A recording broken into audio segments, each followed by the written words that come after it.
একটি জনপদ যেখানে বাতাসও কাঁদে, যেখানে শিশুর হাসি বন্দুকের গর্জনে হারিয়ে যায়, যেখানে মায়ের চোখের পানি রক্তের চেয়েও সস্তা।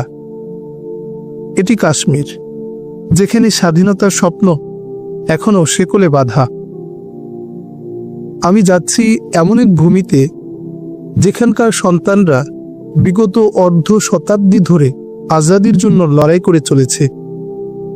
এমনই এক রক্তস্নাত ভূমিতে আমি যাচ্ছি যেখানকার হাজারো মা সন্তান হারানোর বেদনা নিয়ে, হাজারো বোন স্বামী হারিয়ে অকাল বৈধব্য নিয়ে দুঃসহ প্রহর গুনছে মুক্ত সমীরণের প্রত্যাশায়।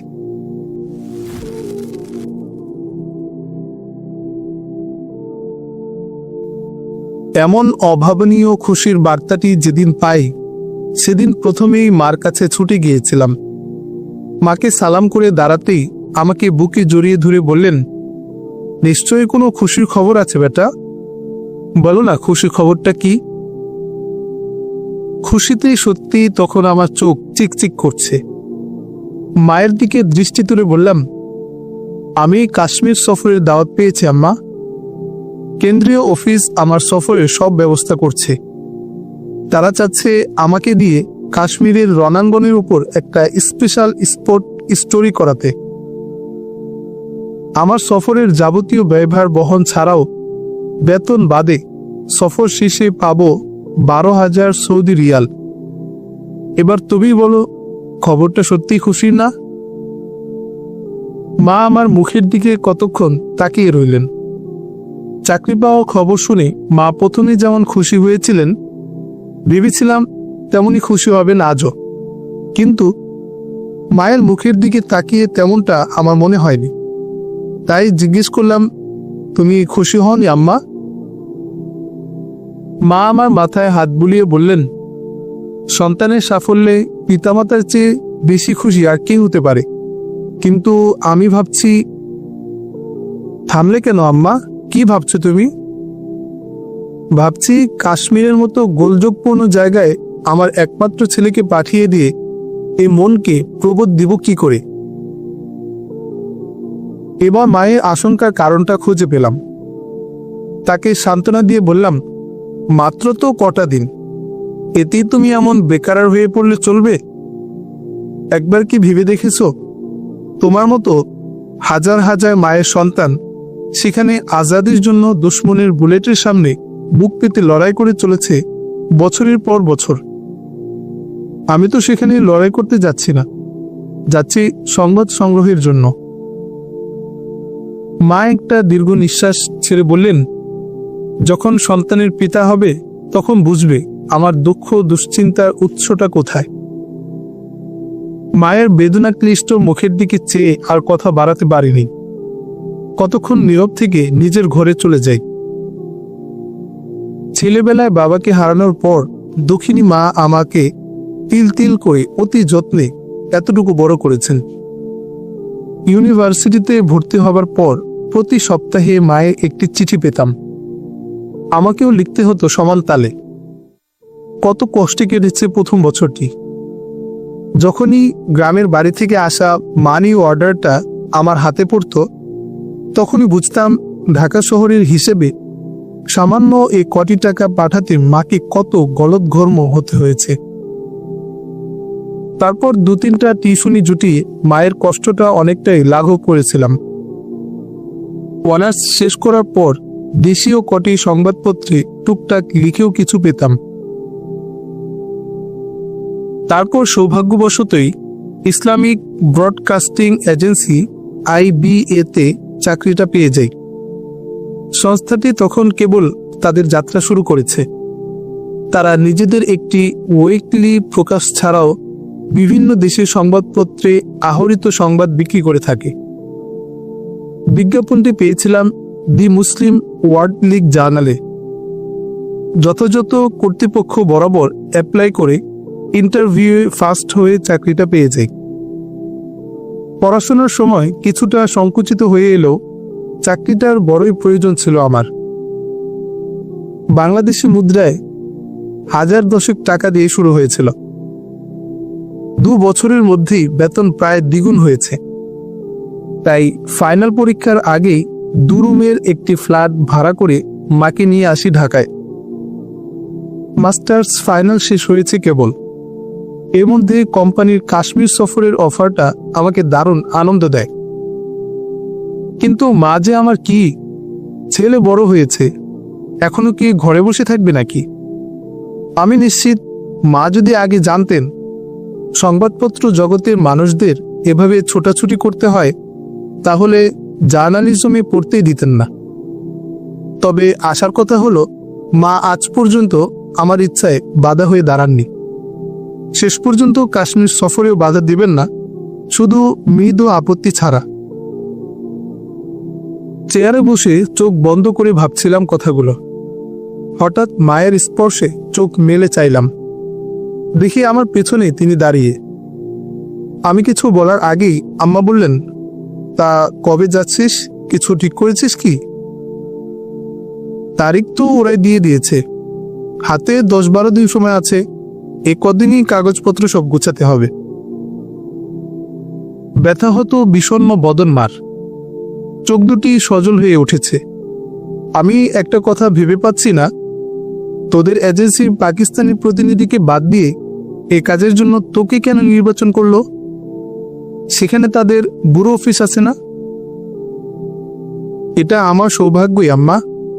আসলে সম্ভবত ওরা চাইছে একজন বিদেশিকে দিয়ে কাজটি করা হলে বস্তুনিষ্ঠতা প্রশ্নাতীত হবে এবং সর্বত্রই তা গৃহীত হবে। এজন্য হয়তো তারা আমাকে নির্বাচন করে থাকবে। আম্মা আমার যুক্তি শুনে এ ব্যাপারে আর কিছু বলেননি। চলে যাবার সময় বললেন, তাহলে রুকুকে খবরটা জানিয়ে দিস। আজই আপাকে টেলিফোন করব। আমি চলে যাবার পর তুমি ইচ্ছে করলে তাদের ওখানে অথবা বাড়িতে গিয়েও বেরিয়ে আসতে পারো।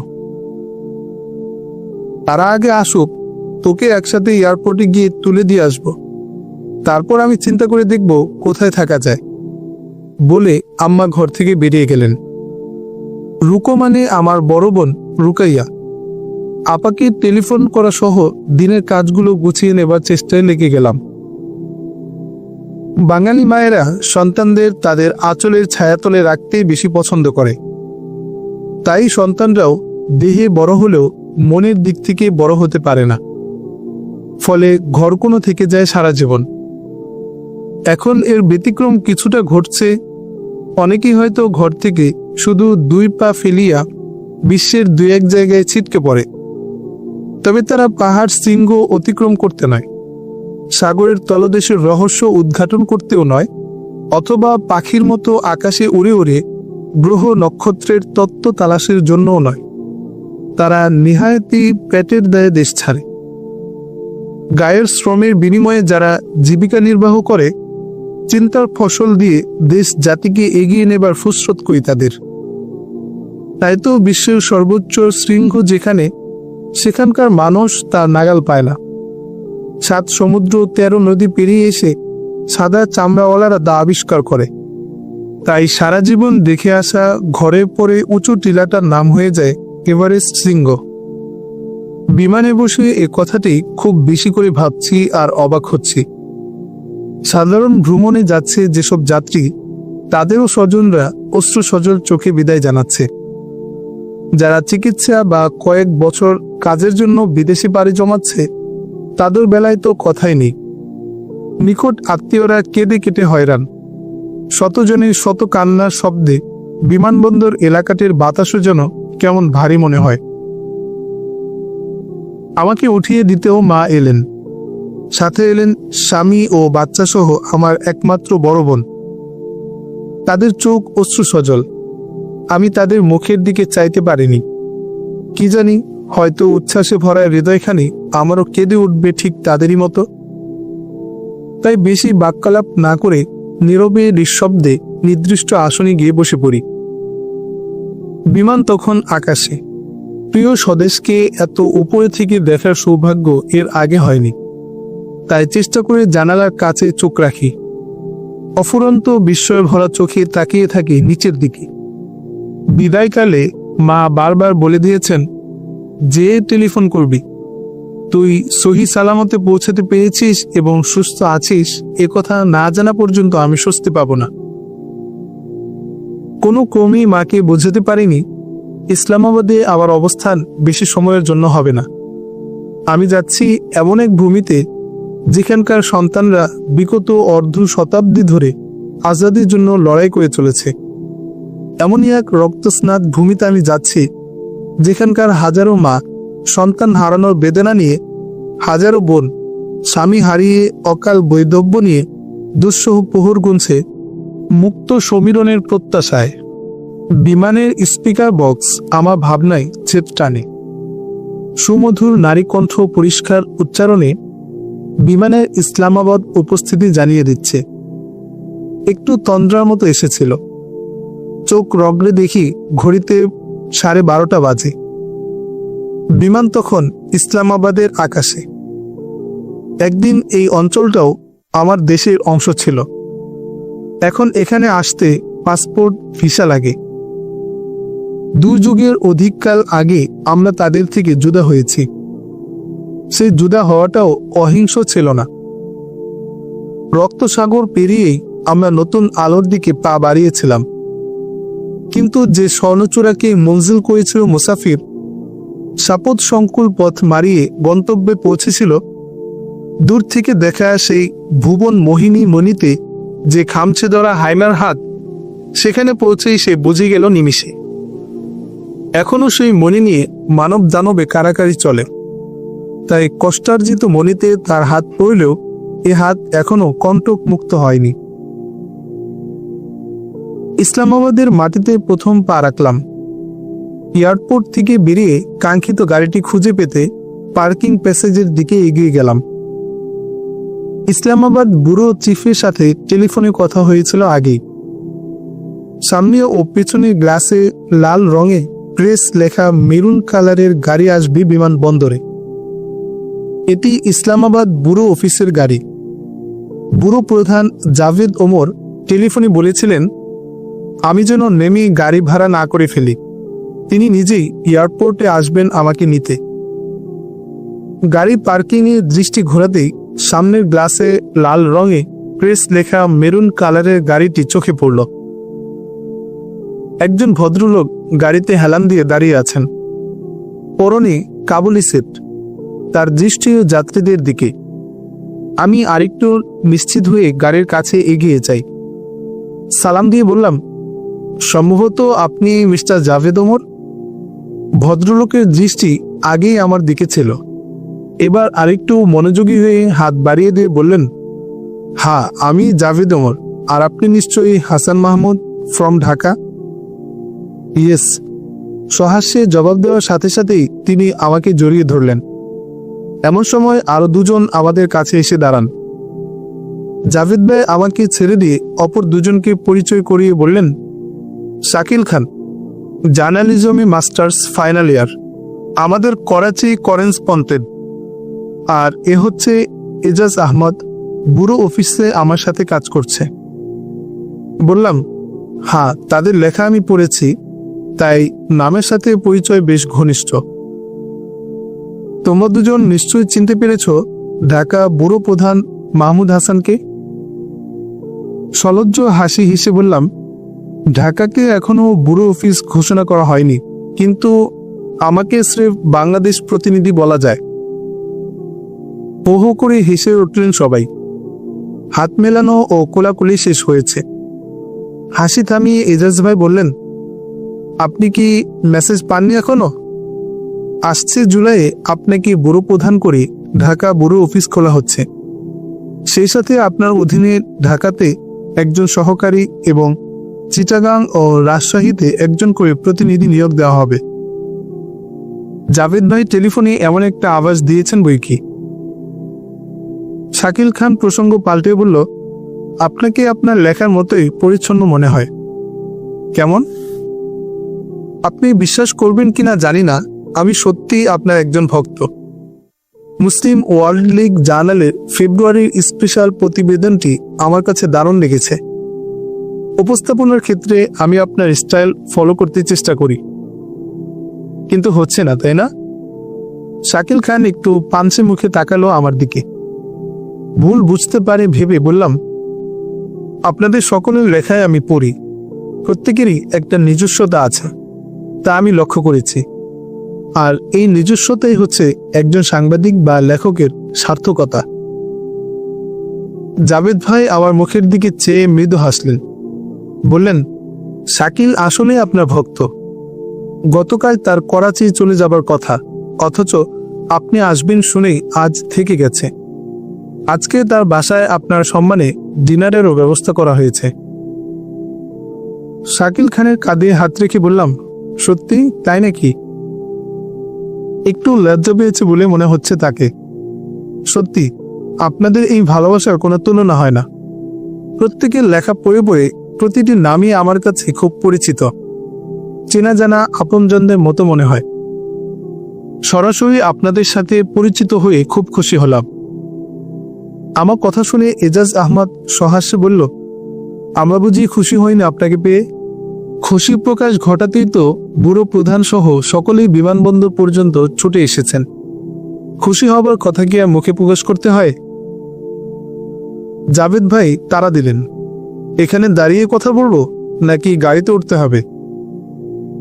এজাজ আহমদ প্রফেশনাল ড্রাইভারের মতো গাড়ির দরজা খুলে নিজে গিয়ে ড্রাইভিং সিটে বসল। তার পাশে শাকিল খান এবং পিছনে আমি ও জাভেদ ভাই। এজাজ আহমদ গাড়ি স্টার্ট দিতে দিতে বলল, লাউঞ্জ থেকে বেরিয়ে আসার সময় আপনাকে দেখে আমরা চিনে ফেলেছিলাম। ফলো করে করে আমরা এগোচ্ছি, দেখি আমাদের গাড়ির দিকেই আপনি যাচ্ছেন।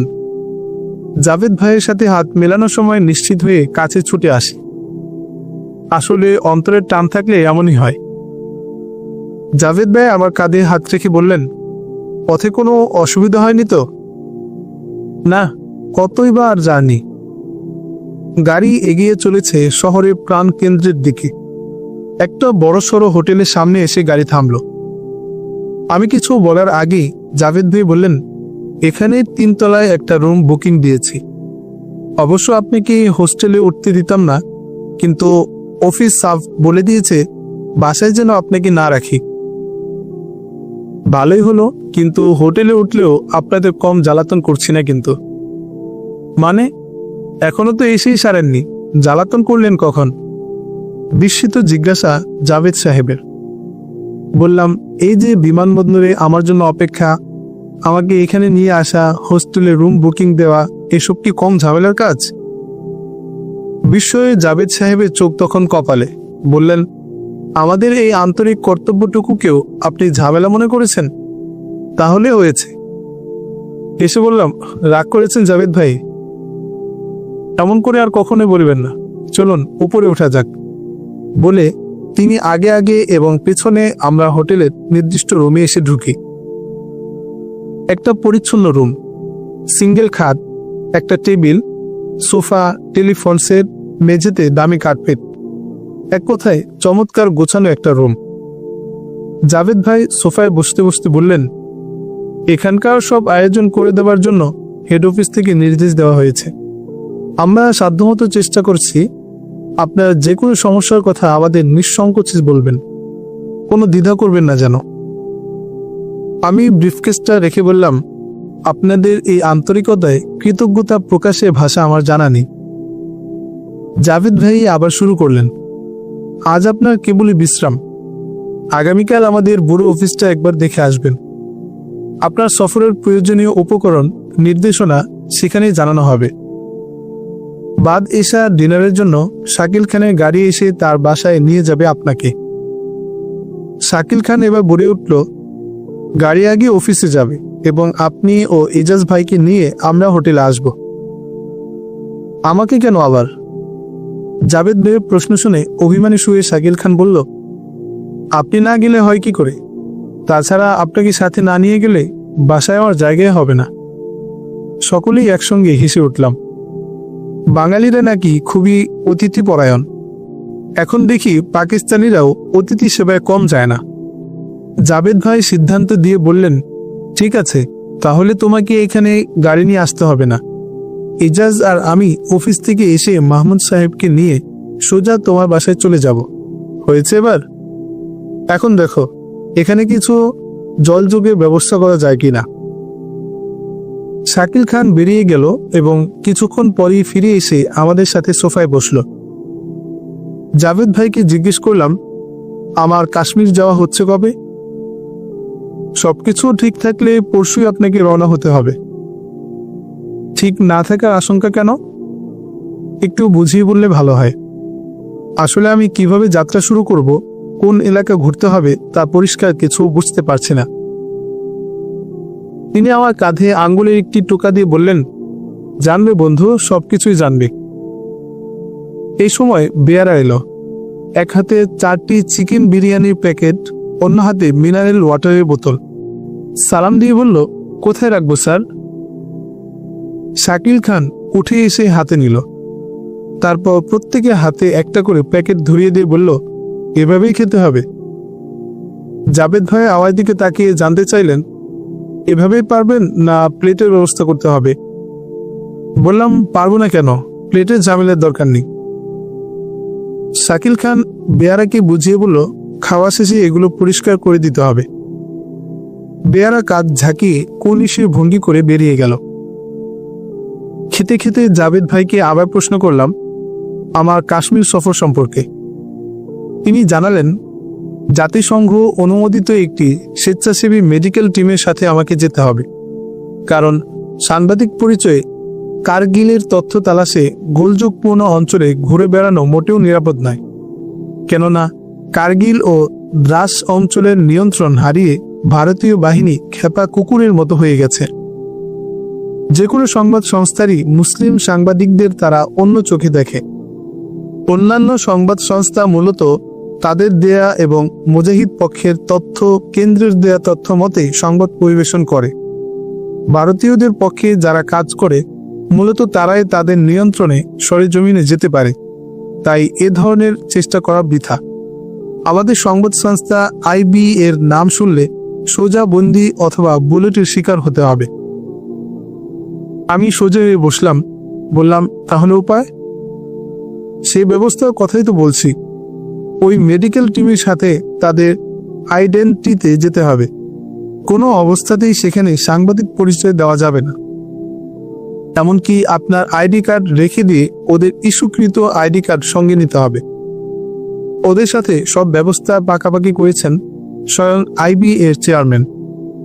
অফিসে গিয়ে একটি ছবি জমা দিলেই তাদের আইডি কার্ড দিয়ে তাদের একজন করে নেবে আপনাকে। আগামীকাল আমাদের অফিস থেকে টেলিফোন করিয়ে দেব আপনাকে। বাকি সব ব্যবস্থা করা আছে। ওই টিমে থাকছে 2 জন স্পেশালিস্ট ডাক্তার, একজন শিক্ষানবিশ ও 2 জন অ্যাটেন্ডেন্টদের একজন সাজবেন আপনি। তারা এই প্রস্তাবে রাজি হলো? হ্যাঁ, তারা এমনিতেই যুদ্ধাহত মুজাহিদদের চিকিৎসার্থ মুজাহিদ নিয়ন্ত্রিত কারগিলের পাদদেশে অস্থায়ী মেডিকেল ক্যাম্পে চিকিৎসা সেবা প্রদান করতে যেতে চাচ্ছে। আমাদের চেয়ারম্যান বলে কয়ে রাজি করিয়েছেন।